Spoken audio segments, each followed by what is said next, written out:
Aptas Ayurveda. Reach Ayurveda to age. Ayurgrama 2.0, a unique national level Ayurveda contest on behalf of Charaka Jayanti 2024 with the theme Charaka for Change.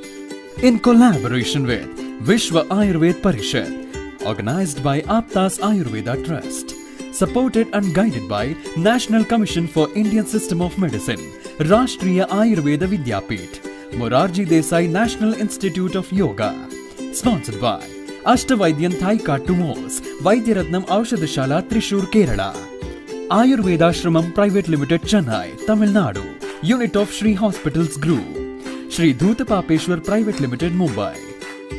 Prize for the contest is sponsored by students of late Vaidyaji Srinivasa Acharya.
सुवर्ण समृद्ध च्यवनप्राश स्वामला, उत्तम दर्जे के आंवले औषधि वनस्पति, गाय का शुद्ध घी एवं शहद से निर्मित तथा स्वर्ण एवं रजत भस्म से समृद्ध च्यवनप्राश श्री धूतपापेश्वर का स्वामला, संपूर्ण स्वास्थ्य एवं उत्तम रोग प्रतिकार शक्ति के लिए सेहत का खजाना, 2 चम्मच रोजाना।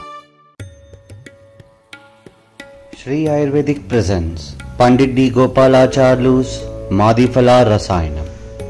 It is made with tons of natural sweet lime, lemon and ginger. It works effectively in indigestion, gas trouble, loss of appetite and jaundice. With Pandit D. Gopalacharlu's Madhifala Rasayanam, stay safe, stay healthy.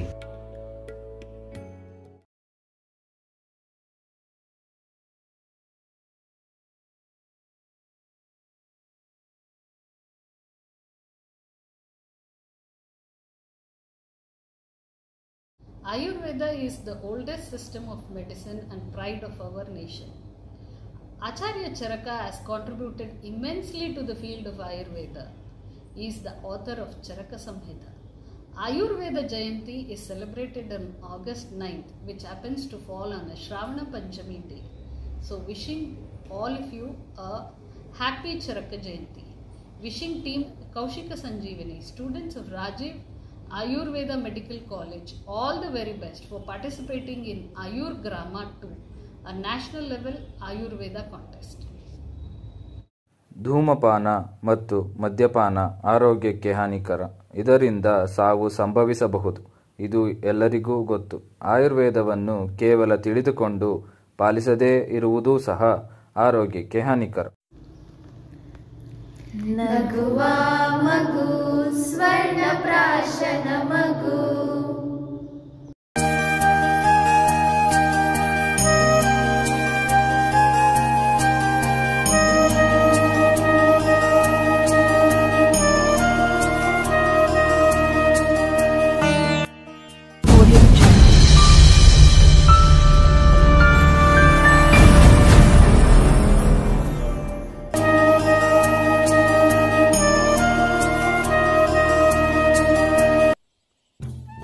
Ayurgrama, ಈ ಹೆಸರು ಎಷ್ಟು ಸುಂದರವಾಗಿದೆ ಅಲ್ವಾ? ಕಲ್ಪಿಸಿಕೊಂಡರಂತೂ ಮನಸ್ಸಿಗೆ ಮಹದಾನಂದ. ಸುಮಾರು 500 ವರ್ಷಗಳ ಹಿಂದೆ ಹೋದಂತಾಗುತ್ತದೆ. ಭರತ ಭೂಮಿಯಲ್ಲಿ ಇದ್ದಂತಹ ಮರ, ಗಿಡ, ಗಾಳಿ, ನೀರು ಎಲ್ಲದರಲ್ಲಿಯೂ ಔಷಧ ಗುಣಗಳು ತುಂಬಿ ತುಳುಕಾಡುತ್ತಿದ್ದವು. ಕನ್ಯಾಕುಮಾರಿಯಿಂದ ಹಿಮಾಲಯದ ಪರ್ವತದವರೆಗೂ ಜನರ ಆಹಾರ ಶೈಲಿ, ಜೀವನ ಶೈಲಿ ಬೇರೆ ಬೇರೆಯಾದರೂ ಆರೋಗ್ಯವಂತರಾಗಿ ಇದ್ದಂತಹ ಕಾಲ ಅದು. ಕಾಲಕ್ರಮೇಣ ಆಧುನಿಕತೆ ಮುಂದುವರೆದಂತೆ ಭಾರತ ದೇಶವು ಬದಲಾಯಿತು. ಜನರ ಜೀವನ ಶೈಲಿ, ಆಹಾರ ಶೈಲಿ ಎಲ್ಲವೂ ಬದಲಾಯಿತು. ಆಧುನಿಕತೆ ಜೊತೆಗೆ ಜನರ ಆರೋಗ್ಯವು ಅಸ್ವಸ್ಥವಾಯಿತು.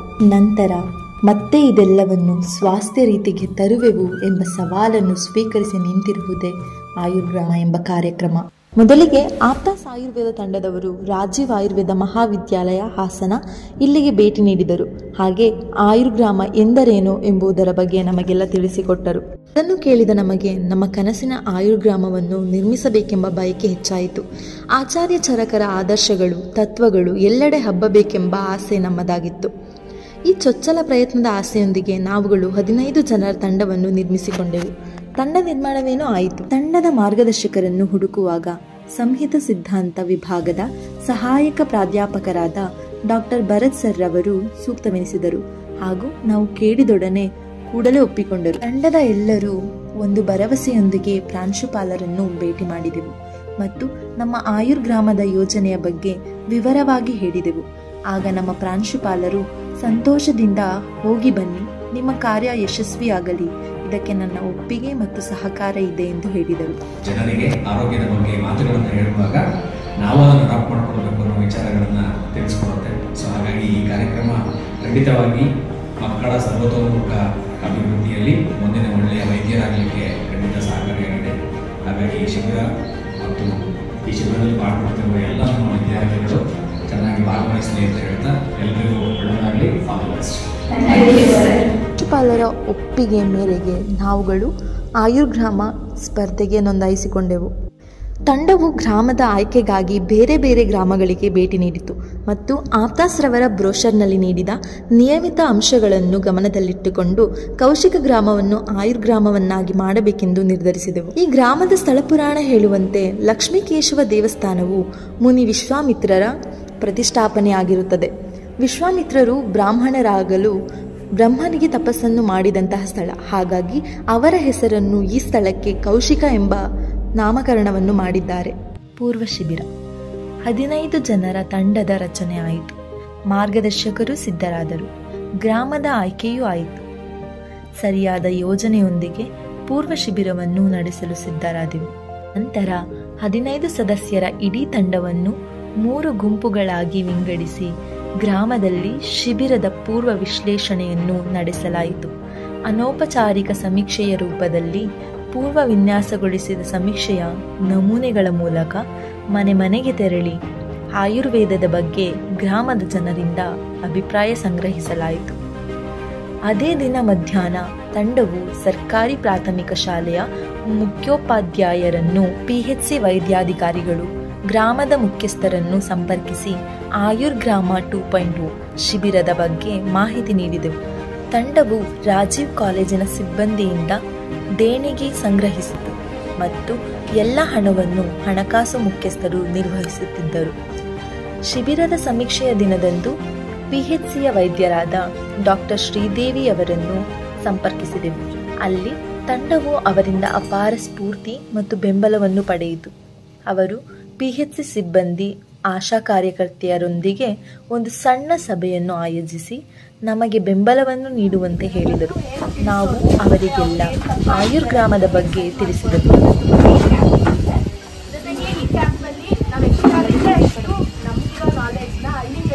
ಈ ಶಿಬಿರವನ್ನು 12 ಜುಲೈ 2024ರಿಂದ 18 ಜುಲೈ 2024ರವರೆಗೆ ನಡೆಸಲು ನಿರ್ಧರಿಸಿದೆವು.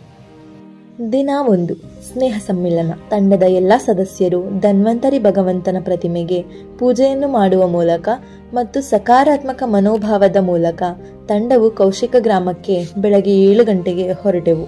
ಎಲ್ರಿಗೂ ನಮಸ್ಕಾರ. ಇವತ್ತು 12 ಜುಲೈ 2024. ಇವತ್ತಿಂದ ನಾವು ಆಯುರ್ಗ್ರಾಮ ಕ್ಯಾಂಪ್ನ ಶುರು ಮಾಡ್ತಾ ಇದ್ದೀವಿ. Let's reach Ayurveda to each. ಗ್ರಾಮವನ್ನು ಪ್ರವೇಶಿಸಿದ ನಂತರ ಕೌಶಿಕ ಸಂಜೀವಿನಿ ತಂಡವು ಹಳ್ಳಿಯ ಸೌಂದರ್ಯವನ್ನು ಅನುಭವಿಸಿತು. ವಿಶಾಲವಾದ ಹೊಲಗಳು ಹಸಿರು ಬೆಳೆಗಳಿಂದ ನಗುತ್ತಿತ್ತು.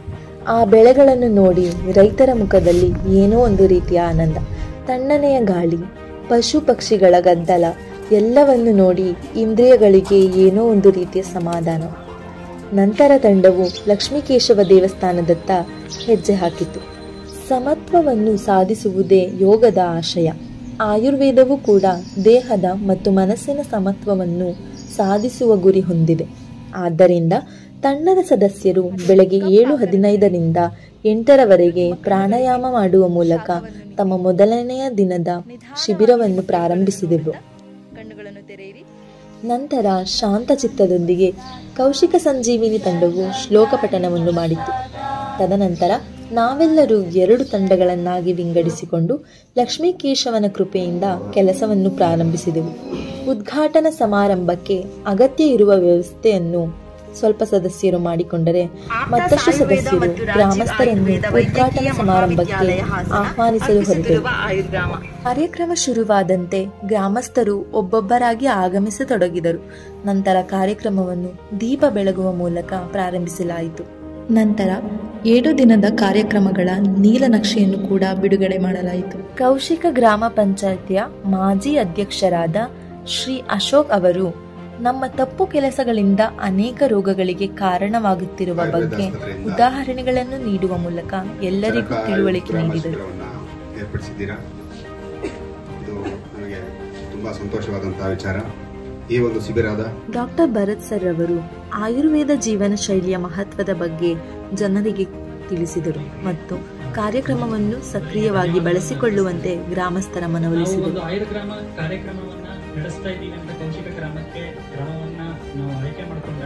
ಕೊನೆಯದಾಗಿ ನಮ್ಮ ಗೌರವಾನ್ವಿತ ಪ್ರಾಂಶುಪಾಲರಾದ ಡಾಕ್ಟರ್ ಎಸ್ ಎ ನಿತಿನ್ ರವರ ಅಧ್ಯಕ್ಷೀಯ ಭಾಷಣದ ಮೂಲಕ ಗ್ರಾಮಸ್ಥರ ಮನಮುಟ್ಟುವಂತೆ ಆಯುರ್ವೇದದ ಬಗ್ಗೆ ತಿಳಿಸಿಕೊಟ್ಟರು. ಆಯುರ್ವೇದವನ್ನ ಬೆಳೆಸಲಿಕ್ಕೋಸ್ಕರ ಹಾಗೂ ವಿದ್ಯಾರ್ಥಿಗಳಲ್ಲಿ ಹೆಚ್ಚಿನ ಪ್ರಾಯೋಗಿಕ ತರಬೇತಿಯ ಬಗ್ಗೆ ಮಾಹಿತಿಯನ್ನು ನೀಡೋಕ್ಕೋಸ್ಕರ ಈ ಒಂದು ಕಾರ್ಯಕ್ರಮವನ್ನ ಆಯೋಜಿಸಿದ್ದಾರೆ. ನಾವು ವೈದ್ಯರಾಗಿ ಕಾರ್ಯಕ್ರಮಕ್ಕೆ ಆಗಮಿಸಿದ್ದ ಸರ್ವರಿಗೂ ನಿಂಬು ಪಾನಕವನ್ನು ವಿತರಿಸಲಾಗಿತ್ತು. ಜೊತೆಗೆ ಕೆಲವೊಂದು ಪೋಸ್ಟರ್ಗಳನ್ನು ಕೂಡ ಅವರೊಂದಿಗೆ ಬಿಡುಗಡೆ ಮಾಡಲಾಯಿತು. ಆಯುರ್ಗ್ರಾಮವನ್ನು ಮಾಡಲು ನಮ್ಮ ಮೊದಲ ಹೆಜ್ಜೆ ಸಸ್ಯ ಆರೋಹಣ. ಔಷಧೀಯ ಸಸ್ಯಗಳನ್ನು ನೆಡುವ ಮೂಲಕ ಕಾರ್ಯಕ್ರಮವನ್ನು ಅಂತ್ಯಗೊಳಿಸಿದೆವು. ನಂತರ ಸ್ನೇಹ ಸಮ್ಮಿಲನ ಎಂಬ ಹೆಸರಿನೊಂದಿಗೆ ಕೌಶಿಕ ಸಂಜೀವಿನಿ ತಂಡವು 3 ಗುಂಪುಗಳನ್ನು ಮಾಡಿಕೊಂಡು ಗ್ರಾಮಸ್ಥರಿಗೆ ಚರಕ ಸಂಹಿತವನ್ನು ಪರಿಚಯಿಸಿದೆವು.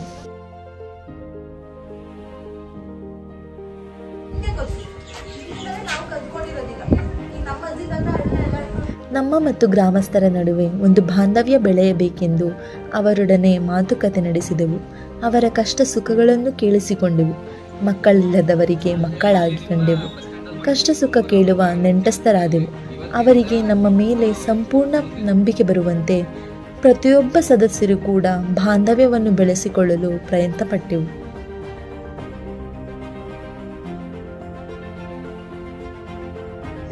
ನಂತರದ ಕಾರ್ಯಕ್ರಮದಲ್ಲಿ ಸದಸ್ಯರೆಲ್ಲರೂ ಹಳ್ಳಿಗಳ ಮನೆಗಳ ಗೋಡೆಗಳ ಮೇಲೆ ಸರಳವಾಗಿ ಬರುವಂತಹ ಕಾಯಿಲೆಗಳು ಹಾಗೂ ಅವುಗಳಿಗೆ ಬೇಕಾದಂತಹ ಮನೆಮದ್ದುಗಳ ಬಗ್ಗೆ ಭಿತ್ತಿ ಚಿತ್ರಗಳನ್ನು ಗೋಡೆಯ ಮೇಲೆ ಅಂಟಿಸಿದೆವು. ಶಾಲೆಗೆ ಭೇಟಿ ನೀಡಿ ಮಕ್ಕಳಿಗೆ ಚರಕ ಸಂಹಿತೆಯ ಪರಿಚಯ ಮಾಡಿಸಿದೆವು.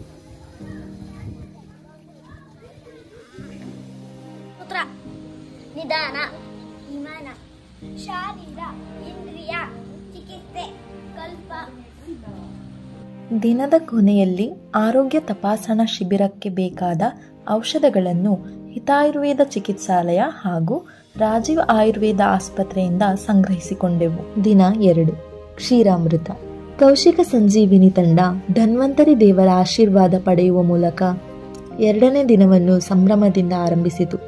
ಎಷ್ಟೋ ವರ್ಷಗಳ ನಂತರ ನಾವೆಲ್ಲರೂ ಶಾಲೆಗೆ ಭೇಟಿ ನೀಡಿದಂತಾಯಿತು.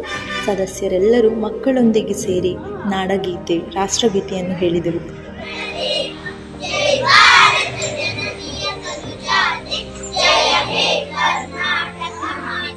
ಶಾಲೆಯ ಮಕ್ಕಳು, ಮುಖ್ಯೋಪಾಧ್ಯಾಯರು, ಶಿಕ್ಷಕರು, ಯುವಕರು, ಮಹಿಳೆಯರು, ಗ್ರಾಮದ ಹಿರಿಯರು ಸೇರಿದಂತೆ ಎಲ್ಲರೂ ಯೋಗಾಭ್ಯಾಸಕ್ಕೆ ಸೇರಿದ್ದರು. ತಂಡವು ಜನರಿಗೆ ಅನೇಕ ಆಸನ, ಪ್ರಾಣಾಯಾಮವನ್ನು ಹೇಳಿಕೊಟ್ಟಿತು ಹಾಗೂ ಪ್ರತಿದಿನ ಯೋಗಾಭ್ಯಾಸ ಮಾಡುವುದರ ಉಪಯೋಗವನ್ನು ತಿಳಿಸಿಕೊಟ್ಟಿತು.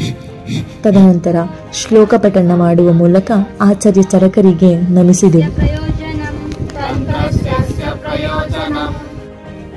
ತಂಡವು 4 ಗುಂಪುಗಳನ್ನು ಮಾಡಿಕೊಂಡು ಗ್ರಾಮದ ಮನೆಗಳಿಗೆ ಭೇಟಿ ನೀಡಿ ಮಂತ್ರಚಿಕಿತ್ಸಾ ಮತ್ತು ಜಾನಪದ ಔಷಧಗಳ ಬಗ್ಗೆ ಜ್ಞಾನವನ್ನು ಪಡೆದೆವು. ಆಯುರ್ವೇದವು ಪ್ರತಿಯೊಂದು ಹಳ್ಳಿಯ ಮನೆಗಳಲ್ಲಿ ಇದೆ ಎಂಬುದಕ್ಕೆ ಇದು ಸಾಕ್ಷಿಯಾಗಿತ್ತು. ನಾವು ಕೇಳಿದ್ದಕ್ಕೆಲ್ಲ ಗ್ರಾಮಸ್ಥರು ತಾಳ್ಮೆಯಿಂದ ಉತ್ತಮವಾಗಿ ಉತ್ತರಿಸಿದರು.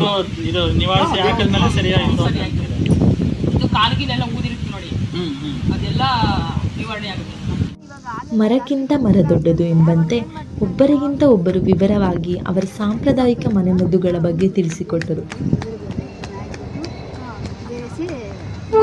ಗ್ರಾಮಸ್ಥರಿಂದ ಮಾಹಿತಿ ಸಂಗ್ರಹಿಸಿದ ಕೌಶಿಕ ಸಂಜೀವಿನಿ ತಂಡವು ಚರಕ ಸಂಹಿತೆಯಲ್ಲಿರುವ ದೈವ ವ್ಯಾಪಾಶ್ರಯ ಚಿಕಿತ್ಸೆಯನ್ನು ಕುರಿತು ಮಾಹಿತಿ ನೀಡಿದೆವು. ಪ್ರತಿಯೊಬ್ಬರಲ್ಲೂ ಒಂದೊಂದು ವಿಶೇಷವಾದ ಕಲೆಗಳಿರುತ್ತವೆ, ಆದರೆ ಸರಿಯಾದ ಸಂದರ್ಭ ಬಂದಾಗ ಅದನ್ನು ಹೊರಹಾಕುತ್ತಾರೆ.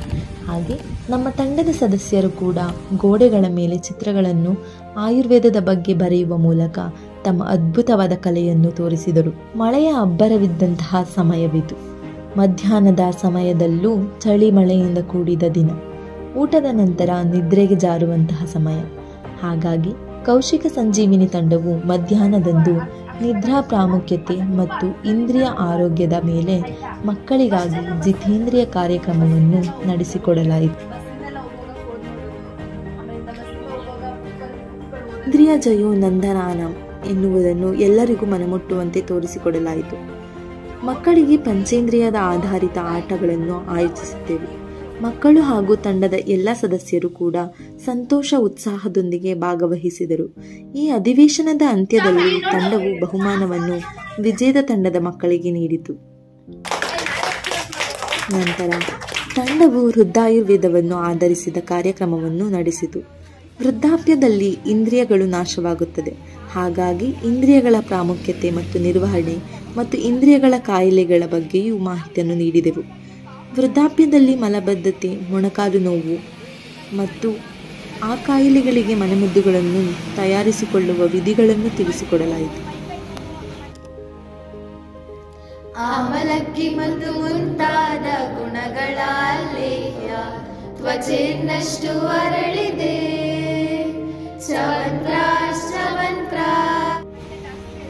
ರಾಜ್ಯದಲ್ಲಿ ಜಿಲ್ಲೆಯಲ್ಲಿ ಡೆಂಗ್ಯೂ ಪ್ರಕರಣ ಹೆಚ್ಚಾಗಿದ್ದರ ಕಾರಣ ತಂಡದ ಸದಸ್ಯರು ಗ್ರಾಮದ ನಿವಾಸಿಗಳಿಗೆ ತಮ್ಮ ಸುತ್ತಮುತ್ತಲಿನ ಪ್ರದೇಶಗಳನ್ನು ಶುಚಿಯಾಗಿ ಇಟ್ಟುಕೊಳ್ಳಬೇಕು ಹಾಗೂ ಆಯುರ್ವೇದದಲ್ಲಿ ಹೇಳಿರುವಂತೆ ನಿತ್ಯವೂ ಮನೆಯಲ್ಲಿ ಧೂಪಗಳನ್ನು ಹಾಕಬೇಕು ಮತ್ತು ದಶಾಂಗ ಲೇಪವನ್ನು ಬಳಸುವ ವಿಧಾನವನ್ನು ಗ್ರಾಮಸ್ಥರಿಗೆ ತಿಳಿಸಿಕೊಟ್ಟಿತು.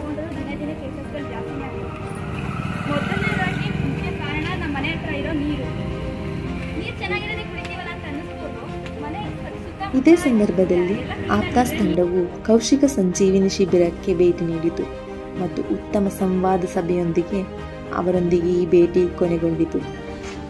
ಶತದೌತ ತುಪ್ಪವನ್ನು ಬಳಸಿ ತ್ವಚೆಯ ಕಾಂತಿಯನ್ನು ಹೆಚ್ಚಿಸಿ. ಕೌಶಿಕ ಸಂಜೀವಿನಿ ತಂಡವು ಗೋಧೂಳಿ ಸಮಯ ಸಂಜೆ 6:15ರಿಂದ 7:30ರವರೆಗೂ ಕ್ಷೀರಾಮೃತ ಕಾರ್ಯಕ್ರಮವನ್ನು ನಡೆಸುವ ಮೂಲಕ ಜನರಲ್ಲಿ ಯಾವ ಪ್ರಾಣಿಯ ಹಾಲು ಯಾವ ಸಂದರ್ಭದಲ್ಲಿ ಉತ್ತಮ ಹಾಗೂ ಕ್ಷೀರದ ಮಹತ್ವವನ್ನು ಜೊತೆಗೆ ಹಾಲಿನ ಉತ್ಪನ್ನಗಳ ಬಗ್ಗೆಯೂ ಮಾಹಿತಿಯನ್ನು ನೀಡಿದೆವು. ಹಸುವಿನ ಹಾಲಿನ ಜೊತೆಗೆ ಎಮ್ಮೆಯ ಹಾಲು, ಮೇಕೆಯ ಹಾಲಿನ ಬಗ್ಗೆಯೂ ಜನರಿಗೆ ಗುಣಕರ್ಮಗಳ ಅರಿವು ಮೂಡಿಸಲಾಯಿತು. ಯಾಕಂದ್ರೆ ಅದು ಜೀರ್ಣಿಸ್ಕೊಳ್ಳೋದು ತುಂಬಾ ಕಷ್ಟ. ಯಾರಿಗೆ ಜೀರ್ಣಕ್ರಿಯೆ ಚೆನ್ನಾಗಿರುತ್ತೋ ಅವರಿಗೆ ನೋಡಿ ಅಮೃತ ದೇಗುಲವಿದು ಕೈ ಮುಗಿದು ಒಳಗೆ ಬನ್ನಿ ಅಂದ್ರೆ ಹಾಲು ಅಮೃತಕ್ಕೆ ಸಮಾನ. ನಾವ್ ಅದನ್ನ ಎಷ್ಟು ಸೇವನೆ ಮಾಡ್ತಾ ಇದ್ದೀವಿ? ತುಂಬಾ ಕಡಿಮೆ ಮಾಡ್ತಾ ಇದೀವಿ.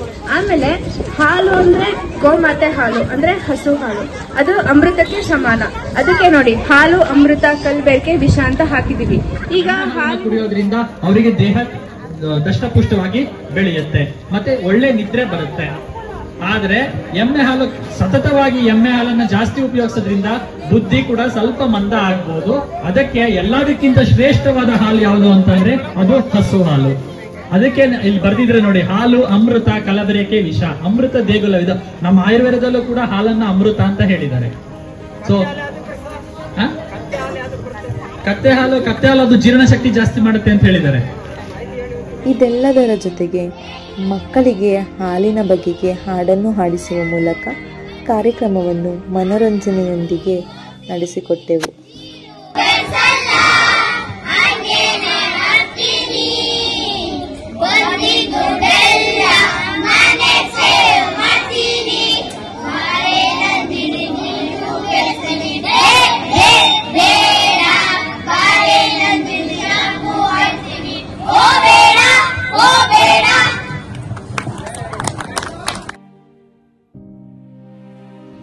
ದಿನ 3. ಗ್ರಾಮದಿಂದ ಗ್ರಾಮಕ್ಕೆ ಆಯುರ್ವೇದದ ಅರಿವು. ಒಂದು ಗ್ರಾಮದ ಜನರಿಗೆ ಅರಿವು ಮೂಡಿಸುವುದು ಸವಾಲಿನ ಕೆಲಸ. ಅಂತಹುದರಲ್ಲಿ ಕೌಶಿಕ ಸಂಜೀವಿನಿ ತಂಡದ ಸದಸ್ಯರು ಆಯುರ್ವೇದದ ಬಗ್ಗೆ ಅರಿವನ್ನು ಜನರಲ್ಲಿ ಮೂಡಿಸುವ ಸಲುವಾಗಿ ಕೇವಲ ಕೌಶಿಕ ಗ್ರಾಮವಲ್ಲದೆ ಮತ್ತಿತರ ಸುತ್ತಮುತ್ತಲಿನ ಗ್ರಾಮಗಳಿಗೂ ಆಯುರ್ವೇದದ ಬಗ್ಗೆ ಅರಿವು ಮೂಡಿಸಬೇಕೆಂದು ನಿರ್ಧರಿಸಿದೆವು. ಪ್ರತಿದಿನದಂತೆ ಯೋಗಾಭ್ಯಾಸ ಮಾಡುವ ಮೂಲಕ ದಿನ ಪ್ರಾರಂಭವಾಯಿತು. ದೈಹಿಕ ಮತ್ತು ಮಾನಸಿಕ ಯೋಗಕ್ಷೇಮವನ್ನು ಹೆಚ್ಚಿಸಲು ವಿನ್ಯಾಸಗೊಳಿಸಿದ ವಿವಿಧ ಆಸನಗಳು, ಪ್ರಾಣಾಯಾಮಗಳನ್ನು ಹೇಳಿಕೊಡಲಾಯಿತು. ಸೊ ಯಾವುದೇ ಥರ ತೊಂದರೆ ಇಲ್ಲ, ಇದನ್ನು ಡೈಲಿ ಯೂಸ್ ಮಾಡಿದರೆ ಮನೆಗೆ ಮಾನಸಿಕವಾಗಿ ದೈಹಿಕವಾಗಿ ಪ್ರತಿಯೊಂದು ಯೂಸ್ ಆಗುತ್ತೆ. ತದನಂತರ ಶ್ಲೋಕ ಪಠಣ ಮಾಡುವ ಮೂಲಕ ಆಚಾರ್ಯ ಚರಕರಿಗೆ ನಮಿಸಿದೆವು.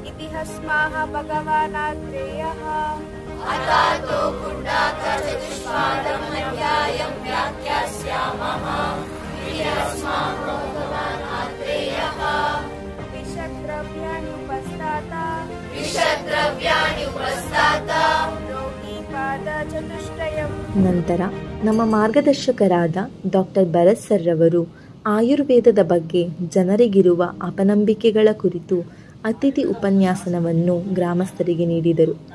ಗಿಡ ಹೇಗೆ ಬೆಳೆದು ದೊಡ್ಡ ಮರವಾಗಲು ಸಮಯ ಬೇಕೋ ಅದೇ ರೀತಿ ಒಂದು ಕಾಯಿಲೆ ಮನುಷ್ಯನಿಗೆ ಬರಲು ಸಮಯ ತೆಗೆದುಕೊಳ್ಳುತ್ತದೆ. ಹಾಗೆ ಆ ಕಾಯಿಲೆ ಗುಣಮುಖವಾಗಲೂ ಸಹ ಅಷ್ಟೇ ಸಮಯವನ್ನು ತೆಗೆದುಕೊಳ್ಳುತ್ತದೆ. ಆಯುರ್ವೇದದ ಚಿಕಿತ್ಸೆಗಳು ನಿಧಾನವಾಗಿರುತ್ತವೆ ಮತ್ತು ನಿಷ್ಪರಿಣಾಮಕಾರಿಯಾಗಿರುತ್ತದೆ ಎಂಬ ಅಪನಂಬಿಕೆಗೆ ಸರಿಯಾದ ಕಾರಣವನ್ನು ನೀಡಿ ಜನರಿಗೆ ಅರಿವು ಮೂಡಿಸಿದರು. ಪ್ರಾಣಿಗಳ ಉತ್ಪನ್ನಗಳನ್ನು ಕೂಡ ಔಷಧಿಗಾಗಿ ಬಳಸ್ತಾರೆ. ಇದೆಲ್ಲವೂ ಆಯುರ್ವೇದದಲ್ಲಿ ಇರುವಂತದ್ದು.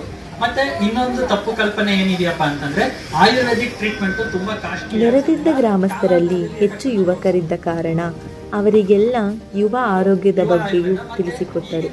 ಯುವ ಜನತೆಯ ಪ್ರಾಬ್ಲಮ್ ಏನಂತಂದ್ರೆ ಸ್ವಾಮಿ ವಿವೇಕಾನಂದರು ಹೇಳೋ ಹಾಗೆ ದುಶ್ಚಟಗಳು ಎಲ್ಲ ನಮ್ಮ ಯುವ ಶಕ್ತಿಯನ್ನ ಏನಂದ್ರೆ ಹೇಳ್ತಾರೆ, ಪ್ರತಿಯೊಬ್ಬ ಯುವ ಶಕ್ತಿಯು ಕೂಡ ಒಂದು ಪ್ರೊಡಕ್ಟಿವ್ ವರ್ಕ್ ಅಂದ್ರೆ ಕೆಲಸಕ್ಕೆ ಬರುವಂತ ಕಾರ್ಯಗಳಲ್ಲಿ ಬಂತು ಅಂತಂದ್ರೆ ದೇಶದ ಏಳಿಗೆಗೆ ತುಂಬಾ ಒಳ್ಳೆಯದಾಗುತ್ತೆ. ನಂತರ ಅಬ್ಬರಿಸಿ ಬರುತ್ತಿದ್ದ ಮಳೆಗಿಂತಲೂ ಜನರ ಆರೋಗ್ಯ ನಮಗೆ ಬಹುಮುಖ್ಯವೆನಿಸಿತು. ಹಾಗಾಗಿ ಕೌಶಿಕ ಸಂಜೀವಿನಿ ತಂಡವು 3 ಗುಂಪುಗಳಾಗಿ ಸುತ್ತಮುತ್ತಲಿನ ಗ್ರಾಮಗಳಿಗೆ ಭೇಟಿ ನೀಡಿದೆವು. ಅಲ್ಲಿ ಮುಂದಿನ ದಿನ ನಡೆಯಲ್ಪಡುವ ಆರೋಗ್ಯ ಶಿಬಿರದ ಬಗ್ಗೆ ತಿಳಿಸಿದೆವು ಹಾಗೂ ಅದರ ಸದುಪಯೋಗವನ್ನು ಪಡೆದುಕೊಳ್ಳುವಂತೆ ಕೇಳಿಕೊಂಡೆವು. ಮತ್ತುಳಿದ ಸದಸ್ಯರು ಗ್ರಾಮದ ಮನೆಯ ಹಿರಿಯರ ಬಳಿ ಸುತಿಕ ಪರಿಚರ್ಯದ ಬಗ್ಗೆ ಮಾಹಿತಿಯನ್ನು ಕೇಳಿಕೊಂಡೆವು ಹಾಗೂ ಅದನ್ನು ದಾಖಲಿಸಿಕೊಂಡೆವು. ಗಾಳಿಯಲ್ಲಿ ಎಲ್ಲುವರೆಗೆ ಬಿಡ್ತಿರಲಿಲ್ಲ. ಮೊದಲನೇ ದಿವಸ ಅದರಲ್ಲಿ ಇದು ಹಸಿರು ಔಷಧಿಯಲ್ಲಿ ಕೊಡ್ತೀವಿ, ಕ್ಯಾಸ್ಟರಲ್ಲಿ ಕೊಡ್ತೀವಿ, ಅದು ಲೂಸ್ ಮೋಷನ್ ಎಲ್ಲರಿಗೂ. ಅತಿಯಾದ ಆಧುನಿಕತೆಯು ಆರೋಗ್ಯಕ್ಕೆ ಹಾನಿಕರ. ಮಹಿಳೆಯರಿಗೆ ಕಾಡುವಂತಹ ಎಷ್ಟೋ ಸಮಸ್ಯೆಗಳಲ್ಲಿ ಅವರು ನಿಂತುಕೊಂಡು ಬಹಳ ಸಮಯದವರೆಗೆ ಅಡುಗೆ ಮಾಡುವುದು ಕಾರಣವಾಗಿದೆ. ಹಾಗಾಗಿ ತಂಡದ ಸದಸ್ಯರು ಗ್ರಾಮಸ್ಥರ ಅಡುಗೆ ಮನೆಗಳ ಸಮೀಕ್ಷೆಯನ್ನು ಮಾಡಿ ಆ ಮನೆಯ ಮಹಿಳೆಯರಿಗಿರುವ ಸಮಸ್ಯೆಯನ್ನು ಕೇಳತೊಡಗಿದೆವು ಹಾಗೂ ಹಿಂದಿನ ಕಾಲದ ಮಣ್ಣಿನ ಒಲೆಯ ಮಹತ್ವವನ್ನು ಕೂಡ ಅವರಿಗೆ ತಿಳಿಸಲಾಯಿತು. ಕೌಶಿಕ ಗ್ರಾಮದಲ್ಲಿ ವಿಷ ಚಿಕಿತ್ಸೆಯನ್ನು ಅಭ್ಯಾಸ ಮಾಡುವವರು ಇರುವುದು ಕಂಡುಬಂದಿತು. ಹಾಗಾಗಿ ನಾವು ಅದರ ಬಗ್ಗೆ ಮಾಹಿತಿ ಕಲೆ ಹಾಕಲು ಹೊರಟೆವು. ವಿಶೇಷವಾಗಿ ಆ ವ್ಯಕ್ತಿ ಸರ್ಪ, ಕೀಟ, ಹುಳು ಹುಪ್ಪಟೆಗಳ ಕಡಿತಕ್ಕೆ ಔಷಧಿಯನ್ನು ನೀಡುತ್ತಿದ್ದರು. ಆದರೆ ಅವರು ನಮಗೆ ಯಾವ ಔಷಧಿಯನ್ನು ಬಳಸುತ್ತಿದ್ದಾರೆ ಎಂದು ಹೇಳಲಿಲ್ಲ. ಕಾರಣ ಅದು ಅದರ ಪರಿಣಾಮದ ಶಕ್ತಿಯನ್ನು ಕಳೆದುಕೊಳ್ಳುತ್ತದೆ ಎಂದು. ಅದು ಕಚ್ಚಿದ್ರೆ ಆಳು ಉಜ್ಜಿಬಿಟ್ಟು ಮ್ಯಾಗ್ನೆಟ್ ಹೆಂಗೆ ಹಿಡಿತಿದೆಯೋ ಹಂಗೆ ಕಚ್ಕೊಬಿಡ್ತೀವಿ. ಅಷ್ಟೇ ಅಲ್ಲದೆ ಮಂತ್ರಚಿಕಿತ್ಸೆಯ ಬಗ್ಗೆಯೂ ನಮಗೆ ಲಕ್ಷ್ಮೀಕೇಶವ ದೇವಸ್ಥಾನದ ಪುರೋಹಿತರಿಂದ ಕೆಲವು ಮಾಹಿತಿ ದೊರೆಯಿತು. ಹೀಗೆ ದಿನವೆಲ್ಲ ಒಂದಾದರೊಂದು ಚಟುವಟಿಕೆಗಳಲ್ಲಿ ತೊಡಗಿಕೊಂಡಿದ್ದ ಸದಸ್ಯರೆಲ್ಲರೂ ಮತ್ತೆ ಕೊನೆಯದಾಗಿ ಗ್ರಾಮ ಪಂಚಾಯಿತಿಯ ಬಳಿ ಸೇರಿ ಮುಂದಿನ ದಿನದ ಕಾರ್ಯಕ್ರಮದ ಬಗ್ಗೆ ಚರ್ಚೆ ನಡೆಸಿದೆವು. ದಿನ 4 ಆರೋಗ್ಯವರ್ಧಿನಿ. ಕೌಶಿಕ ಗ್ರಾಮಸ್ಥರು ಹಾಗೂ ಸುತ್ತಮುತ್ತಲಿನ ಗ್ರಾಮದ ಜನರು ಕಾಯುತ್ತಿದ್ದಂತಹ ದಿನವೆಂದರೆ ಅದು ಈ ದಿನ. ಅದೇ ಆರೋಗ್ಯವರ್ಧಿನಿ ದಿನ, ಉಚಿತ ಆರೋಗ್ಯ ತಪಾಸಣಾ ದಿನ. ಎಂದಿನಂತೆ ಯೋಗಾಭ್ಯಾಸವನ್ನು ನಡೆಸಲು ಒಂದು ಗುಂಪು ಸಿದ್ಧವಾಯಿತು. ಮತ್ತೊಂದು ಗುಂಪು ಶಿಬಿರದ ಸಿದ್ಧತೆಗೆ ಮುನ್ನಡೆಯಿತು. ನಂತರ ಶ್ಲೋಕ ಪಠಣವನ್ನು ಮಾಡುವ ಮೂಲಕ ಆಚಾರ್ಯ ಚರಕರ ಆಶೀರ್ವಾದದೊಂದಿಗೆ ದಿನವನ್ನು ಪ್ರಾರಂಭಿಸಿದೆವು. ಶಿಷ್ಯೇಭ್ಯೋ ದತ್ತವಾನ್ ಷಡ್ಭ್ಯ ಸರ್ವಭೂತಾನುಕಂಪಯ. ರಾಜೀವ್ ಆಯುರ್ವೇದ ಕಾಲೇಜಿನ ರೋಗ ನಿಧಾನ ವಿಭಾಗದ ಮುಖ್ಯಸ್ಥರಾದ ಡಾಕ್ಟರ್ ನಾಗಾನಂದ ಸರ್ ಮತ್ತು ಕ್ರಿಯಾ ಶರೀರ ವಿಭಾಗದ ಸಹ ಪ್ರಾಧ್ಯಾಪಕರಾದ ಡಾಕ್ಟರ್ ಬೃಂದಾರವರು ಕೌಶಿಕ ಸಂಜೀವಿನಿ ತಂಡದ ಶಿಬಿರ ಜಾಗಕ್ಕೆ ಆಗಮಿಸಿ ಶಿಬಿರಕ್ಕೆ ಬೇಕಾದ ಔಷಧಗಳನ್ನು ರಾಜೀವ್ ಆಯುರ್ವೇದ ಆಸ್ಪತ್ರೆ ಹಾಗೂ ಹಿತಾಯುರ್ವೇದ ಚಿಕಿತ್ಸಾಲಯದಿಂದ ಮೊದಲೇ ಸಂಗ್ರಹಿಸಿಟ್ಟಿದ್ದೆವು. ಜೊತೆಗೆ ನಮ್ಮ ಕಾಲೇಜಿನ ಆಸ್ಪತ್ರೆಯ ಕಡೆಯಿಂದಲೂ ಅವಶ್ಯಕ ತಪಾಸಣೆಗೆ ಬೇಕಾದ ಸೌಲಭ್ಯಗಳು ದೊರಕಿದವು. ಒಬ್ಬೊಬ್ಬರೇ ಗ್ರಾಮಸ್ಥರು ತಪಾಸಣೆಗೆ ಬಂದಾಗ ಸದಸ್ಯರೆಲ್ಲರಿಗೂ ಬಹಳ ಸಂತೋಷವಾಯಿತು. ಆ ಸುರಿಯುವ ಮಳೆಯಲ್ಲಿಯೂ ಸಾಕಷ್ಟು ಜನರು ಆಗಮಿಸಿದ್ದು ಬಹಳ ಸಂತಸದ ವಿಷಯ. ಹೊಸ ವಿಷಯಗಳ ಬಗ್ಗೆ ಕಲಿಯುವುದಕ್ಕೆ ನಮ್ಮೆಲ್ಲರಿಗೂ ಸಹಕಾರವಾಯಿತು. ಮತ್ತಷ್ಟು ಜನರು ಆರೋಗ್ಯ ಸ್ಥಿತಿ ಹೇಗಿದೆ ಎಂಬುದರ ಬಗ್ಗೆ ತಿಳಿದುಕೊಂಡರು. ಸರಿಸುಮಾರು 108 ಜನ ಗ್ರಾಮಸ್ಥರು ಹಾಗೂ ಅನ್ಯ ಗ್ರಾಮದ ಜನರು ತಪಾಸಣೆಯ ಲಾಭವನ್ನು ಪಡೆದುಕೊಂಡರು. ಇದೇ ಸಮಯದಲ್ಲಿ ನಮ್ಮ ತಂಡದ ಕೆಲವು ಸದಸ್ಯರು ತಪಾಸಣೆಗೆ ಬಂದಿದ್ದಂತಹ ಜನರಿಗೆ ಆಚಾರ ರಸಾಯನದ ಬಗ್ಗೆ ತಿಳಿಸಿಕೊಟ್ಟರು. ಧರ್ಮೋ ರಕ್ಷತಿ ರಕ್ಷಿತಃ ಎಂಬಂತೆ ಆರೋಗ್ಯವಾದ ಜೀವನವನ್ನು ಹೊಂದಲು ಆರೋಗ್ಯ ಧರ್ಮದಿಂದ ನಡೆಯಬೇಕೆಂದು ಜನರಿಗೆ ತಿಳಿಸಿದರು.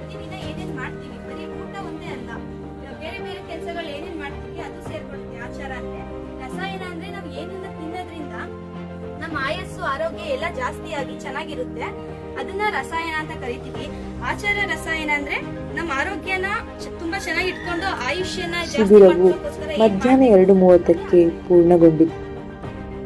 ನಂತರ ಕೌಶಿಕ ಗ್ರಾಮದ ಸರ್ಕಾರಿ ಹಿರಿಯ ಪ್ರಾಥಮಿಕ ಶಾಲೆಗೆ ಭೇಟಿ ನೀಡಬೇಕಾಗಿತ್ತು. ಈ ಹಿಂದೆ ನಮ್ಮ ತಂಡ ಮುಖ್ಯೋಪಾಧ್ಯಾಯರಲ್ಲಿ ಮಕ್ಕಳಿಗೆ ಕೆಲವೊಂದು ವಿಷಯಗಳ ಬಗ್ಗೆ ತಿಳಿಸಿಕೊಡಬೇಕೆಂದು ಅವರಲ್ಲಿ ಶಾಲೆಯ ಅವಧಿಯಲ್ಲಿ ಮಾಡಲು ಅನುಮತಿ ಕೇಳಿದ್ದಾಗ ಅವರು ಹಿಂದೆ ಮುಂದೆ ನೋಡಿದ್ದರು. ಆದರೆ ಪ್ರತಿದಿನ ನಮ್ಮ ತಂಡ ಜನರ ಒಳಿತಿಗಾಗಿ ಆರೋಗ್ಯಕ್ಕಾಗಿ ಮಾಡುತ್ತಿರುವ ಕೆಲಸಗಳನ್ನು ನೋಡಿ ಅವರಿಗೆ ಸಂತೋಷವಾಗಿದೆ. ಹಾಗೆ ನಮಗೆ ಮಕ್ಕಳಿಗೆ ಅಗತ್ಯವಿರುವ ಮಾಹಿತಿಯನ್ನು ತಿಳಿಸಿಕೊಡಲು ಮತ್ತೆ ಅವಕಾಶವನ್ನು ನೀಡಿದರು. ಅವರ ಈ ಅವಕಾಶದ ಸದುಪಯೋಗ ಪಡೆಯಬೇಕೆಂದು ತಂಡದ ಸದಸ್ಯರೆಲ್ಲರೂ ಮಕ್ಕಳೊಂದಿಗೆ ಮಕ್ಕಳಾಗಿ ಅವರಿಗೆ ದಿನಚರ್ಯ, ಋತುಚರ್ಯ, ಸದ್ವೃತ್ತವನ್ನು ತಿಳಿಸಿಕೊಟ್ಟರು. ನೆಕ್ಸ್ಟ್ ಹೇಮಂತ ಋತು ಆದ್ಮೇಲೆ ಯಾವ್ದು ಬರುತ್ತೆ? ಈ ವಿಷಯಗಳ ಆಧಾರಿತ ರಸಪ್ರಶ್ನೆಯನ್ನು ಇಟ್ಟಿದ್ದೆವು ಹಾಗೂ ವಿಜೇತರಿಗೆ ಬಹುಮಾನವನ್ನು ನೀಡಿದೆವು. ನಂತರ ಮಕ್ಕಳಿಗೆ ದಿನಚರ್ಯದ ಕುರಿತು ಹಾಡನ್ನು ಹೇಳಿಕೊಡಲಾಯಿತು.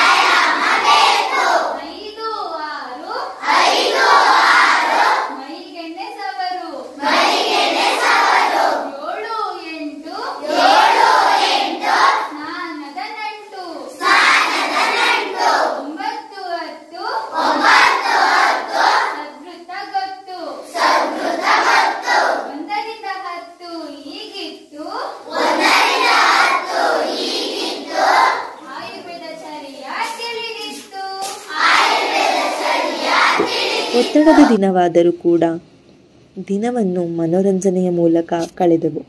ದಿನ 5 ಸ್ತ್ರೀ ಶಕ್ತಿ. ಎಂದಿನಂತೆ ಯೋಗ ಮಾಡುವ ಮೂಲಕ ದಿನವನ್ನು ಪ್ರಾರಂಭಿಸಿದೆವು. ನಂತರ ಶ್ಲೋಕ ಪಠಣವನ್ನು ಮಾಡುವ ಮೂಲಕ ಆಚಾರ್ಯ ಚರಕರಿಗೆ ನಮಿಸಿದೆವು. ಯೂಷಾ ತೈಲಾನುಶಸ್ಯತೆ ವಸಾ ಮಜ್ಜೇಸ್ತು ಮಂಡಃ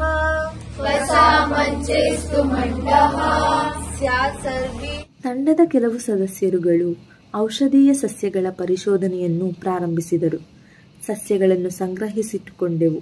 ಈ ಸಂಗ್ರಹ ಪ್ರಕ್ರಿಯೆಯು ವಿವಿಧ ಔಷಧೀಯ ಗಿಡಗಳನ್ನು ಗುರುತಿಸುವುದು, ಅವುಗಳ ಉಪಯೋಗಗಳನ್ನು ಅರ್ಥ ಮಾಡಿಕೊಳ್ಳುವುದು ಮತ್ತು ಅವುಗಳ ಪ್ರಯೋಜನವನ್ನು ಚರ್ಚಿಸುವುದನ್ನು ಒಳಗೊಂಡಿತ್ತು. ನಂತರ ತಂಡದ ಸದಸ್ಯರು ಪ್ರಾಥಮಿಕ ಆರೋಗ್ಯ ಕೇಂದ್ರದ ಭೇಟಿಗೆ ಸಜ್ಜಾಯಿತು. ಅಲ್ಲಿ ನಿಧಾನ ಪರಿವರ್ಜನಾ ಚಿಕಿತ್ಸೆಯ ಬಗ್ಗೆ ಜನರಿಗೆ ತಿಳಿಸಲು ಹೊರಟಿತು. ಹಾಗೆ ತಂಡದ ಸದಸ್ಯರು ಕೂಡ ಡಾಕ್ಟರ್ ಶ್ರೀದೇವಿ ಅವರ ಬಳಿ ಬಯೋಮೆಡಿಕಲ್ ವೇಸ್ಟ್ ತ್ಯಾಜ್ಯಗಳ ನಿರ್ವಹಣೆ ಕುರಿತು ಕೇಂದ್ರೀಕೃತವಾಗಿ ಚರ್ಚೆ ನಡೆಸಿದರು. ಇದೇ ವೇಳೆ ತಂಡದ ಉಳಿದ ಸದಸ್ಯರು ಮಕ್ಕಳಿಗೆ ಷಡ್ರಸ ಆಟವನ್ನು ನಡೆಸಿದರು. ಈ ಆಟದ ಗುರಿ ಏನೆಂದರೆ ಆಯುರ್ವೇದದಲ್ಲಿ ಹೇಳಿರುವ 6 ರಸಗಳ ನಿತ್ಯ ಬಳಕೆ ಹಾಗೂ ಒಂದೊಂದು ರಸದ ಪ್ರಾಮುಖ್ಯತೆ, ಅದರ ಹಿತ ಮತ್ತು ಅಹಿತತ್ವದ ಬಗ್ಗೆ ತಿಳಿಸಿಕೊಡಬೇಕೆಂದು ಈ ಕಾರ್ಯಕ್ರಮದಲ್ಲಿ ಮಕ್ಕಳು ಸಕ್ರಿಯವಾಗಿ ಭಾಗವಹಿಸಿದರು. ಈ ದಿನ ಸ್ತ್ರೀಯರಿಗೆ ಮೀಸಲಾಗಿದ್ದರಿಂದ ಸ್ತ್ರೀರೋಗ ಕುರಿತು ಅತಿಥಿ ಉಪನ್ಯಾಸವನ್ನು ನಡೆಸಿಕೊಡಲಾಯಿತು.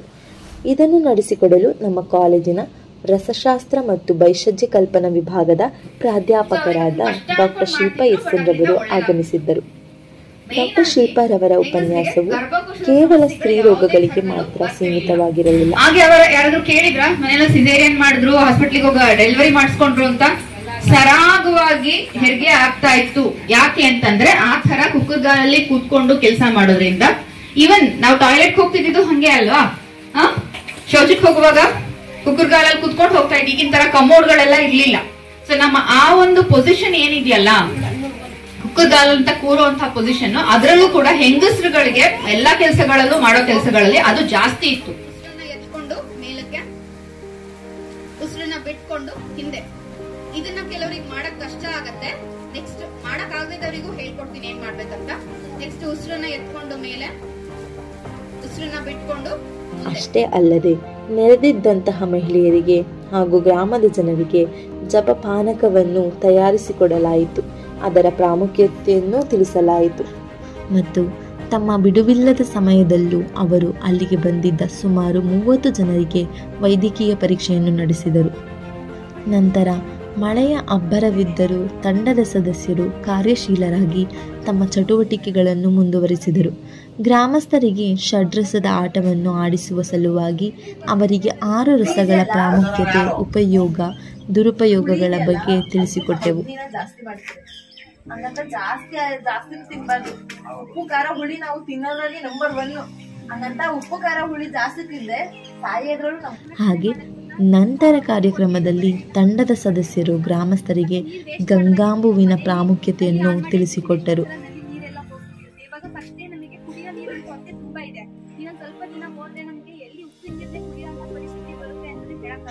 ತದನಂತರ ಗಿಡಮೂಲಿಕೆ ಔಷಧಿಗಳು ಮತ್ತು ಮನೆಮದ್ದುಗಳ ಕುರಿತು ಅತಿಥಿ ಉಪನ್ಯಾಸನವನ್ನು ಗ್ರಾಮಸ್ಥರಿಗೆ ಆಯೋಜಿಸಿದ್ದೆವು. ಇದರ ಬಗ್ಗೆ ತಿಳಿಸಿಕೊಡಲು ನಮ್ಮ ಕಾಲೇಜಿನ ದ್ರವ್ಯಗುಣ ವಿಭಾಗದ ಪ್ರಾಧ್ಯಾಪಕರಾದ ಡಾಕ್ಟರ್ ದೀಪ್ತಿ ಪಾಟೀಲ್ ರವರು ಆಗಮಿಸಿದ್ದರು.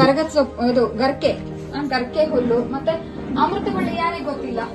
ಕೊರೋನಾ ಬಂದಾಗಿಂದ ಇದನ್ನ ಎಲ್ಲರೂ ಮನೆಯಲ್ಲಿ ನೆಟ್ಕೊಳ್ಳೋರೇ ಆಗಿದ್ದಾರೆ. ಅಮೃತಬಳ್ಳಿ, ಆಮೇಲೆ ನೆಲನೆಲ್ಲಿ ಈ ಗಿಡ ಗೊತ್ತಾ? ನೆಲನೆಲ್ಲಿ ಅಂತ, ನೆಲ್ಲಿಕಾಯಿ ಅಲ್ಲ, ನೆಲನೆಲ್ಲಿ ಅಂತ ಹೇಳಿ.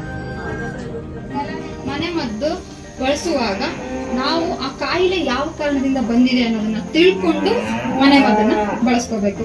ಹೊರಗಡೆ ಹವಾಮಾನ ವೈಪರೀತ್ಯದಿಂದ ಬಂದಿತ್ತು ಅಂತಂದ್ರೆ ಬಳಸ್ಬೋದು. ಇಲ್ಲ ನಾವು ಊಟದಲ್ಲಿ ಹೆಚ್ಚು ಕಮ್ಮಿ ಆಗಿ ಏನೋ ಹೊಟ್ಟೆ ನೋವು ಬಂದಿತ್ತು, ತಲೆನೋವು ಬಂದಿತ್ತು. ಹಿತ್ತಲ ಗಿಡ ಮದ್ದಲ್ಲ ಎಂಬುದು ಒಂದು ಮಿಥ್ಯ. ಪ್ರತಿಯೊಂದು ಸಸ್ಯಗಳಲ್ಲಿಯೂ ಔಷಧೀಯ ಗುಣಗಳಿರುತ್ತದೆ. ಆದರೆ ಅದರ ಪ್ರಯೋಜನ ಯಾವ ಕಾಯಿಲೆ ಮೇಲಿರುತ್ತದೆ ಎಂದು ತಿಳಿಯದೆ ಜನ ಉಪಯೋಗಿಸಿದರೆ ಅದು ಉಪಕಾರಕ್ಕಿಂತ ಅಪಕಾರವನ್ನು ನೀಡುತ್ತದೆ.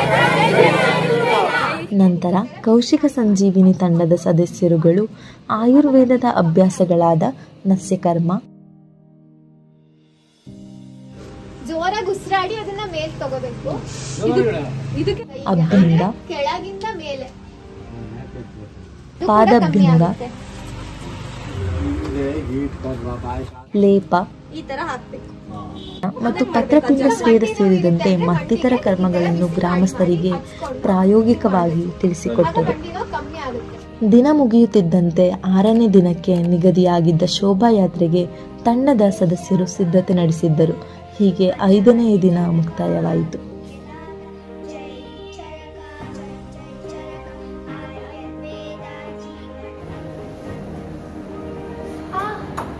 ನಿಮ್ಮ ಟೂತ್ ಪೇಸ್ಟ್ ಅಲ್ಲಿ ಕಟುಪಿತ್ತ ಕಷಾಯ ರಸ ಇದೆಯೇ? ಇಲ್ಲ. ಅರ್ಕ ನಿಗ್ರೋಧ ಕದಿರನಾರು ಇದೆಯೇ? ಇಲ್ಲ. ಇಲ್ವಾ? ಇದೇನು ಮಾಡಕ್ಕಾಗಿಲ್ಲ ಅಂದ್ರೆ ಬೇವಿನ ಕಡ್ಡಿನಾರು ಬಳಸಿ. ದಿನ 6 ಅಗದ ಆಯುರ್ವೇದ. ದಿನ ಕಳೆದಂತೆ ಕೊನೆಯ ದಿನಕ್ಕೆ ಹತ್ತಿರವಾಗುತ್ತಿದ್ದೆವು. ಇನ್ನು ಆಯುರ್ಗ್ರಾಮದ ಸಲುವಾಗಿ ಕೌಶಿಕ ಜನರ ಬಳಿ ಬರುವುದು ತಪ್ಪುವುದಲ್ಲ ಎಂಬ ನೋವೊಂದೆಡೆ, ಆದರೆ ಕನಸಿನ ಆಯುರ್ಗ್ರಾಮವಾಗುತ್ತಿದೆ ಎಂಬುವ ಖುಷಿ ಮತ್ತೊಂದೆಡೆ. ದಿನವನ್ನು ಯೋಗ ಮಾಡುವುದರ ಮೂಲಕ ಪ್ರಾರಂಭಿಸಿದೆವು. ಯೋಗ ಮುಗಿದ ನಂತರ ಶ್ಲೋಕ ಪಠನ ನಡೆಯಿತು. ಆಚಾರ್ಯ ಚರಕರಿಗೆ ನಮಿಸುತ್ತಾ ಮುಂದಿನ ಕಾರ್ಯಕ್ರಮಕ್ಕೆ ಸಜ್ಜಾದೆವು. ಆಪ್ತಾಸ್ ತಂಡದವರ ಕಡೆಯಿಂದ ಕಡ್ಡಾಯವಾಗಿ ಮಾಡಬೇಕಿದ್ದ ಸಮೀಕ್ಷೆಯನ್ನು ಪೂರ್ಣಗೊಳಿಸಲು ತಂಡವು ವಿವಿಧ ಗುಂಪುಗಳನ್ನು ಮಾಡಿಕೊಂಡು ಸಮೀಕ್ಷೆ ನಡೆಸಿತು. ಇದರಿಂದಾಗಿ ನಮಗೆ ಜನರಿಗೆ ಎಷ್ಟು ಆಯುರ್ವೇದ ತಲುಪಿದೆ ಎಂದು ತಿಳಿಯಿತು. ನಂತರ ತುರ್ತು ಔಷಧ ಕುರಿತು ಗ್ರಾಮಸ್ಥರಿಗೆ ತಿಳಿಸಿಕೊಡಲಾಯಿತು. ಹಾವು ಕಡಿತ, ಚೇಳು ಕಡಿತ ಇತ್ಯಾದಿಗಳನ್ನು ಒಳಗೊಂಡಿರುವ ತುರ್ತು ಔಷಧಿಗಳ ಕುರಿತು ಅಧಿವೇಶನವನ್ನು ನಡೆಸಿದೆವು. ತುರ್ತು ಪರಿಸ್ಥಿತಿ ಬಂದಾಗ ಅವರು ಹೇಗೆ ನಿರ್ವಹಿಸಬೇಕು ಎನ್ನುವುದರ ಬಗ್ಗೆಯೂ ತಿಳಿಸಿಕೊಟ್ಟೆವು. ಅಂದ್ರೆ ಆ ಒಂದು ಭಾಗದಲ್ಲಿ ಕೊನೆ ನಂತರ ತಂಡದ ಉಳಿದ ಸದಸ್ಯರು ಸಂಯೋಜಕರೊಂದಿಗೆ ಕೌಶಿಕ ಗ್ರಾಮದ ಮಕ್ಕಳೊಂದಿಗೆ ಸ್ವರ್ಣಪ್ರಾಶನ ಮತ್ತು ಬಾಲರೋಗಕ್ಕೆ ಸಂಬಂಧಿಸಿದ ಕಾರಣಗಳ ಬಗ್ಗೆ ತಿಳಿಸಿಕೊಟ್ಟರು. 16 ವರ್ಷದವರೆಗೆ ಹಾಕಿಸ್ಕೋಬೇಕು. ಯಾವಾಗ ಹಾಕಿಸ್ಕೋಬೇಕು? ಪುಷ್ಯ ನಕ್ಷತ್ರ. ಜೈ ಚರಕ.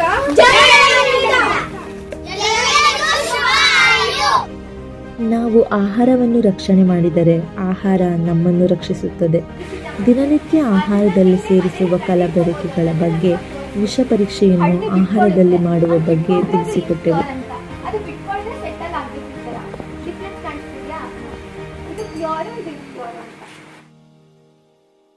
ಅಂಗಡಿಯಲ್ಲಿ ಸಿಗುವ ಇಲಿ ಪಾಷಾಣವನ್ನು ಅನ್ನಕ್ಕೆ ಬೆರೆಸಿದಾಗ ಅದರಲ್ಲಿ ಉಂಟಾಗುವ ಪರಿಣಾಮಗಳನ್ನು ಪ್ರಾಯೋಗಿಕವಾಗಿ ತೋರ್ಪಡಿಸಲಾಯಿತು.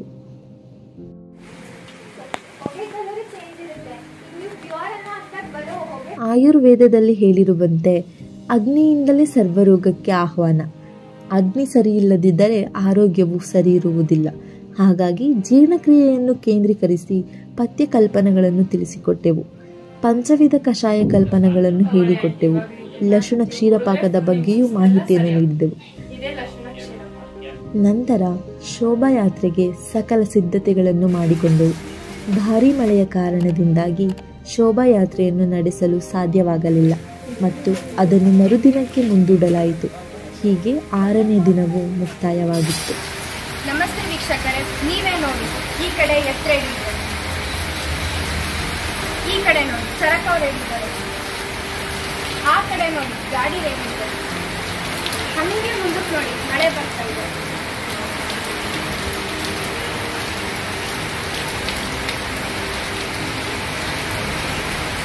ಈ ತರ ಪರಿಸ್ಥಿತಿಯಲ್ಲಿ ನಾವು ಶೋಭಾಯಾತ್ರೆ ಮಾಡೋದಾದ್ರೂ ಹೆಂಗೆ?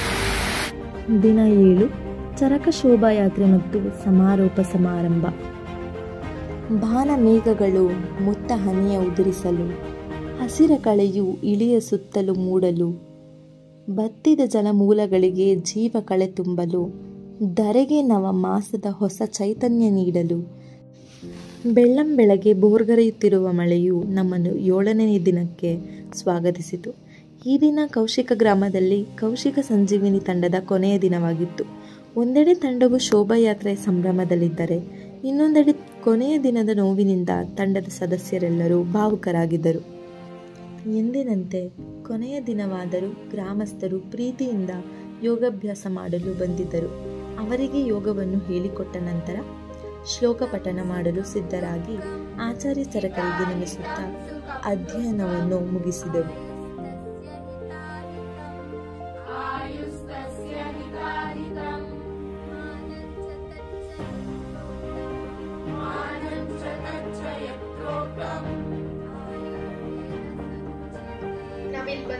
ಗ್ರಾಮಸ್ಥರು ಇಡೀ 7 ದಿನದ ಶಿಬಿರವನ್ನು ಕುರಿತು ನಮ್ಮೊಡನೆ ಮಾತನಾಡಿದರು. ತುಂಬಾ ಆಯುರ್ವೇದಿಕ್ ಬಗ್ಗೆ ನಮಗೆ ಅಷ್ಟಾಗಿ ಗೊತ್ತಿರಲಿಲ್ಲ. ಎಲ್ಲ ವಿಚಾರಗಳು ಸಹ ತಿಳಿಸ್ಕೊಡ್ತಿದ್ದಾರೆ.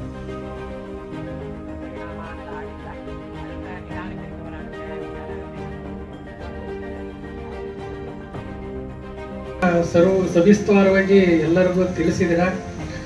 ಮತ್ತು ಇನ್ನೊಂದು ಹೇಳ್ಬೇಕು ಅಂತಂದ್ರೆ ಪಾಪ ಸೂರ್ಯಮಳೆಯಲ್ಲಿ ನಿಮ್ದು ಅದೊಂದು ಪ್ರೋಗ್ರಾಮ್ ನಡೆಸ್ಕೊಟ್ರಲ್ಲ, ತುಂಬಾ ನನಗೆ ಅದೊಂಥರ ಖುಷಿ ತಂದು ಕೊಡ್ತು. ಆ ಮಳೆ ಒಳಗಡೆ ನಡೆಸ್ಕೊಟ್ರಲ್ಲ ಅದು.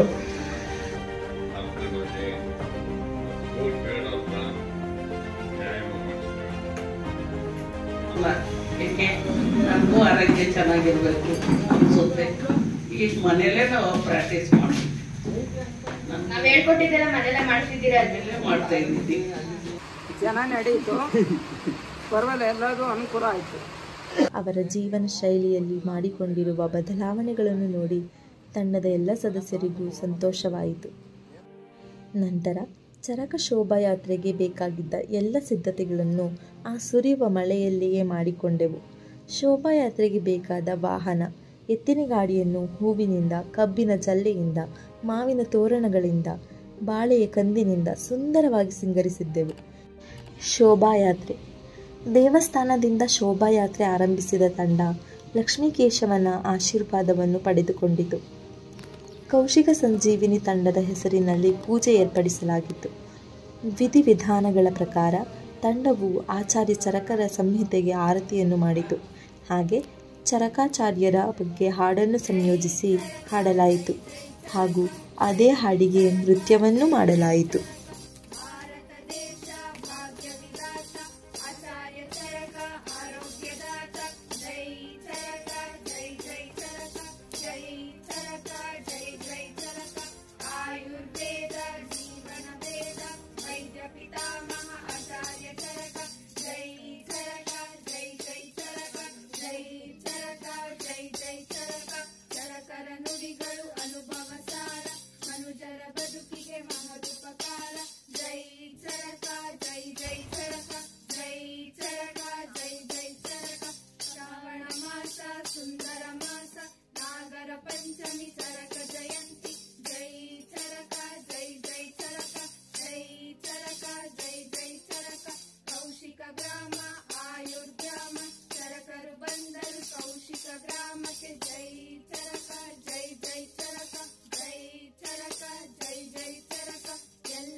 ಇನ್ನೇನು ದೇವಸ್ಥಾನದಿಂದ ಹೊರಡಬೇಕೆಂಬುವ ಸಮಯ. ಕಾಕತಾಳೀಯವಾಗಿಯೋ ನಮ್ಮ ಅದೃಷ್ಟವೋ ಅದೇ ಸಮಯಕ್ಕೆ ಪೂಜೆಗಾಗಿ ಬಂದಂತಹ JSS ಆಯುರ್ವೇದ ಕಾಲೇಜಿನ ನಿವೃತ್ತ ಸಂಸ್ಕೃತ ಪ್ರಾಧ್ಯಾಪಕರಾದ ಡಾಕ್ಟರ್ ಲೀಲಾರವರು ಅಲ್ಲಿದ್ದ ನಿವಾಸಿಗಳಿಗೆ ಆಚಾರ್ಯ ಚರಕರ ಬಗ್ಗೆ ತಿಳಿಸಿದರು. ಅವರು ನಮ್ಮ ತಂಡದ ಕೆಲಸವನ್ನು ಮೆಚ್ಚಿದರು ಮತ್ತು ಅವರ ಆಶೀರ್ವಾದವನ್ನು ತಂಡಕ್ಕೆ ನೀಡುವುದರ ಮೂಲಕ ಶುಭ ಹಾರೈಸಿದರು.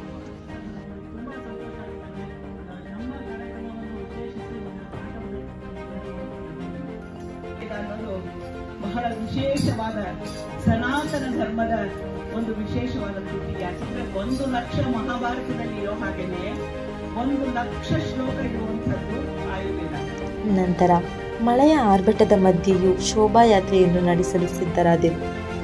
ತಂಡದ ಸದಸ್ಯರು ಧೈರ್ಯಗೆಡದೆ ಉಲ್ಲಾಸದಿಂದ, ಭರವಸೆಯಿಂದ ಶೋಭಾಯಾತ್ರೆ ಮುಂದುವರಿಯಿತು.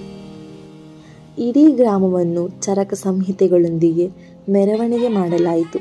ತಂಡದ ಉತ್ಸಾಹ ಮತ್ತು ದೃಢತೆಯನ್ನು ನೋಡಿ ಗ್ರಾಮಸ್ಥರು ಸಂತಸಪಟ್ಟರು.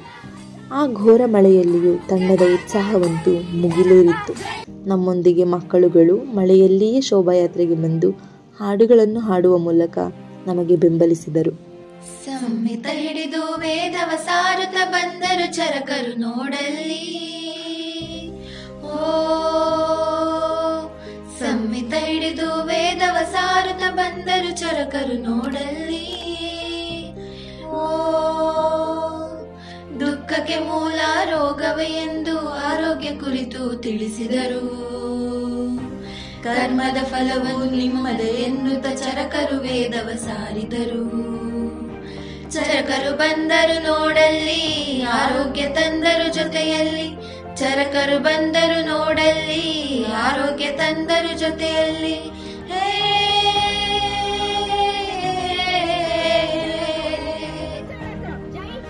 ಲೋಕದ ಕಾಳಜಿ ಮಾಡುತ್ತಲಿದ್ದು ಸಂಹಿತ ರಚನೆ ಮಾಡಿದರು. ಲೋಕದ ಕಾಳಜಿ ಮಾಡುತ್ತಲಿದ್ದು ಸಂಹಿತ ರಚನೆ ಮಾಡಿದರು. ಹಿರಿಯರೆ ಕೇಳಿ ಕಿರಿಯರೆ ಕೇಳಿ, ಶ್ರೇಷ್ಠವು ಆಯುರ್ವೇದ ನಮಗಿಲ್ಲಿ.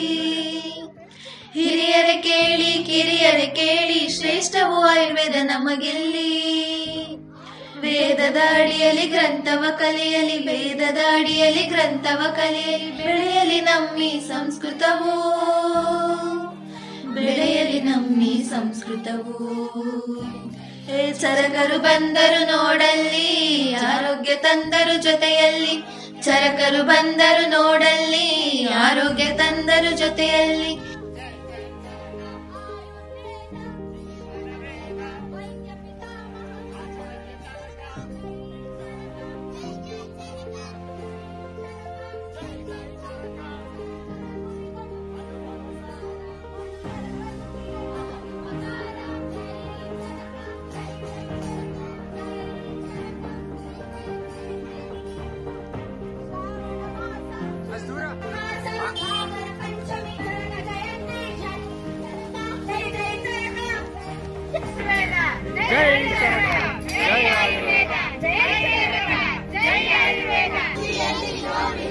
ಆಯುರ್ವೇದದಲ್ಲಿ ಬದುಕಿದೆ,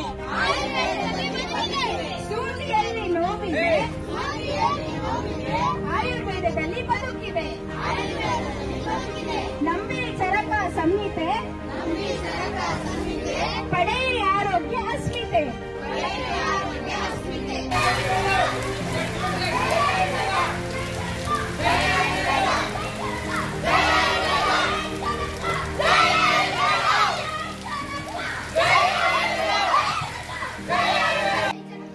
ಮಳೆಯಲ್ಲಿ ನೆನೆದು ನೀರಾಗಿದ್ದ ಸದಸ್ಯರೆಲ್ಲರೂ ಮುಂದಿನ ಕಾರ್ಯಕ್ರಮಕ್ಕೆ ವಿರಾಮ ತೆಗೆದುಕೊಳ್ಳದೆ ಕಾರ್ಯಪ್ರವೃತ್ತರಾದರು.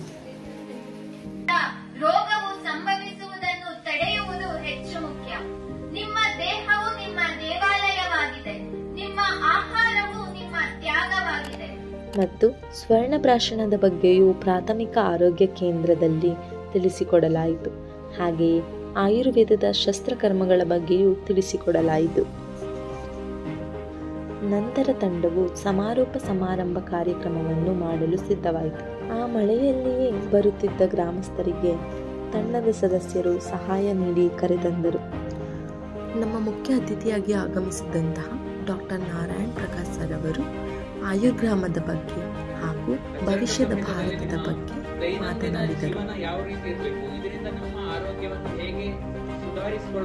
ಅಧ್ಯಕ್ಷೀಯ ಭಾಷಣವನ್ನು ಮಾಡಿದಂತಹ ಸಂಸ್ಕೃತ ವಿಭಾಗದ ಪ್ರಾಧ್ಯಾಪಕರಾದ ಎನ್ ಪಾಂಡುರಂಗ ಸರ್ ಅವರು ಆಯುರ್ಗ್ರಾಮದ ಬಗ್ಗೆ ಮತ್ತು ಕೌಶಿಕ ಜನರನ್ನು ಕುರಿತು ಮಾತನಾಡಿದರು. ಪ್ರಾರಂಭ ಮಾಡತಕ್ಕಂಥದ್ದು ಕೌಶಿಕ ಗ್ರಾಮದಲ್ಲೇ, ಹಾಗೂ ಅದರಲ್ಲಿ ಯಶಸ್ಸನ್ನು ಸಹ ನಾವು ಕಾಣ್ತಾ ಇದ್ದೇವೆ. ತಂಡದ ಮಾರ್ಗದರ್ಶಕರಾದ ಡಾಕ್ಟರ್ ಭರತ್ ವಿ ಅವರು ಮುಖ್ಯ ಅತಿಥಿಗಳಿಗೆ ಧನ್ಯವಾದ ಅರ್ಪಿಸಿದರು. ಮಾರ್ಗದರ್ಶನ ಇರ್ಬೋದು, ಇದು ಹೀಗೆ ಹೀಗೆಲ್ಲ ಅಂತ ಪ್ರತಿಯೊಂದನ್ನು ಕೂಡ ಮಾಡಿದ್ದಾರೆ. ಅದಕ್ಕೆ ನಾವು ಅವರನ್ನ ಈ ಗ್ರಾಮಕ್ಕೆ ಕರೆಸಿ, ಸರ್ ನೀವು ನಮಗೆ ಕೊಟ್ಟಂತ ಸಹಕಾರ ಫಲಕಾರಿಯಾಗಿದೆ ಅಂತ ತೋರಿಸುವುದು ಕೂಡ ನಮಗೆ ಒಂದು ಹೆಮ್ಮೆಯ ವಿಷಯ ಆಗಿದೆ. ಚರಕ ಸೂತ್ರ ಸ್ಥಾನದಲ್ಲಿ ಹೇಳಿರುವ ದೀರ್ಘಜೀವಿತೀಯ ಅಧ್ಯಾಯದಲ್ಲಿ ಉಲ್ಲೇಖಿಸಿರುವಂತೆ ಯಾರು ಗ್ರಾಮದಲ್ಲಿ ತಮ್ಮ ಜೀವನವನ್ನು ದೀರ್ಘಕಾಲದವರೆಗೆ ನಡೆಸಿರುತ್ತಾರೋ ಅವರಿಗೆ ಗೌರವವನ್ನು ಸೂಚಿಸುವಂತೆ ಅತಿಥಿಗಳಲ್ಲಿ ವಿನಂತಿಸಿಕೊಂಡರು. ಎಲ್ಲರನ್ನ ರಂಜಿಸೋಕೆ ಸಾಂಸ್ಕೃತಿಕ ಕಾರ್ಯಕ್ರಮಗಳನ್ನು ನಡೆಸಿಕೊಟ್ಟೆವು.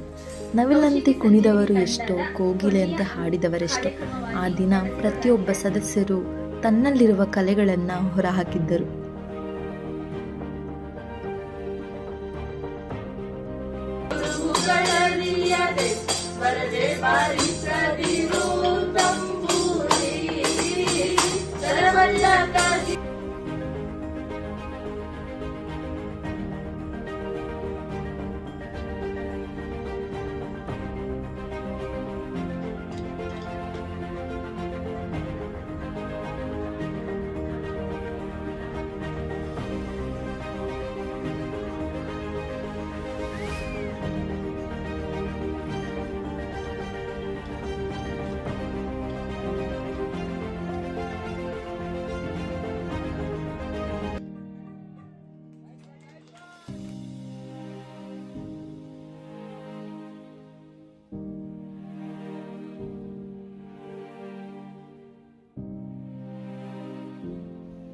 ಇದು ನೋಡುಗರಿಗೆ ಒಂದು ಸಾಮಾನ್ಯ ಶಿಬಿರವಾಗಿರಬಹುದು, ಆದರೆ ಇದರಲ್ಲಿ ಪಾಲ್ಗೊಳ್ಳುವ ಪ್ರತಿ ಸದಸ್ಯರಿಗೂ ಇದು ಜೀವಮಾನದಲ್ಲಿ ಸಿಗುವ ಅತ್ಯಂತ ಮಧುರ ನೆನಪು.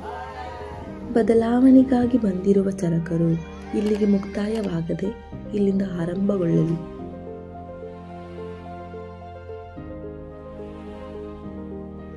ಸವಾಲುಗಳಿಲ್ಲದ ಜೀವನದಲ್ಲಿ ಸ್ವಾರಸ್ಯವಿರುವುದಿಲ್ಲ.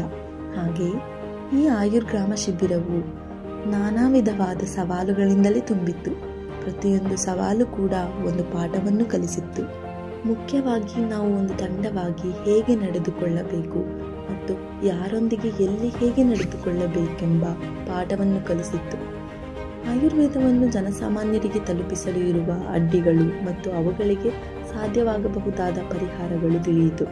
ನಮ್ಮ ಸ್ವಯಂ ಸಾಮರ್ಥ್ಯ ಮತ್ತು ವ್ಯಕ್ತಿತ್ವದ ಪರಿಚಯ ನಮಗಾಯಿತು. ಕಾಲೇಜಿನಲ್ಲಿ ಸಿಗದ ಹೊಸ ವಿಷಯಗಳು ನಮಗೆ ಹಳ್ಳಿಯ ವಾತಾವರಣದಲ್ಲಿ ದೊರೆಯಿತು ಮತ್ತು ನಾವು ಕಲಿತದ್ದನ್ನು ಮತ್ತೊಬ್ಬರಿಗೆ ತಿಳಿಸುವ ಕೌಶಲ್ಯ ಮೂಡಿಬಂತು. ಎಲ್ಲದಕ್ಕಿಂತ ಮುಖ್ಯವಾಗಿ ನಮಗೆಲ್ಲರಿಗೂ ಆಯುರ್ವೇದದ ಬಗ್ಗೆ ನಂಬಿಕೆಗೆ ದೃಢವಾಯಿತು.